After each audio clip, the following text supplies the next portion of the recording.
মধ্যপ্রাচ্যের অন্যতম শক্তিশালী দেশ সৌদি আরব, পাশাপাশি এটি শ্রমজীবী মানুষের জন্য একটি বিশাল কর্মবাজার হিসেবেও পরিচিত।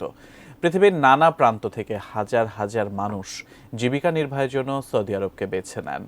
তবে গত এক সপ্তাহ ধরে সৌদি আরবে চলছে প্রবাসী ধরপাকড় অভিযান।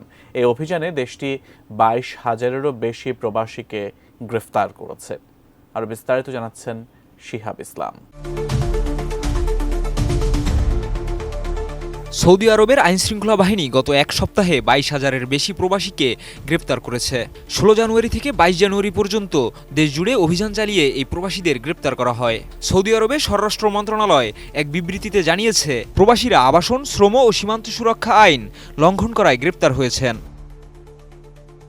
বিবৃতিতে বলা হয়, দেশব্যাপী চলমান অভিযানের অংশ হিসেবে 14,260 জন গ্রেপ্তার হয়েছেন আবাসন আইন লঙ্ঘনের জন্য, 4,954 জন সীমান্ত নিরাপত্তা আইন লঙ্ঘন করায় এবং 3,341 জন শ্রম আইন লঙ্ঘনের অভিযোগে। নির্মাণ কাজেও আমি বেছে নেই CSRM TMT 500W, committed for better still। বিবৃতিতে বলা হয়, দেশব্যাপী চলমান অভিযানের অংশ হিসেবে 14,260 জন গ্রেপ্তার হয়েছেন আবাসন আইন লঙ্ঘনের জন্য, 4,954 জন সীমান্ত নিরাপত্তা আইন লঙ্ঘন করায় এবং 3,341 জন শ্রম আইন লঙ্ঘনের অভিযোগে। এছাড়া অবৈধভাবে সৌদি আরবে প্রবেশের চেষ্টা করার সময় 1,700 জনকে গ্রেপ্তার করা হয়েছে। তাদের মধ্যে 42% ইয়েমেনি, 56% ইথিওপিয়ান এবং 2% অন্যান্য দেশের নাগরিক। অবৈধভাবে সৌদি আরব ত্যাগের চেষ্টাকারী আরও 81 জন প্রবাসীও গ্রেপ্তার হয়েছেন। গ্রেপ্তার হয়েছেন।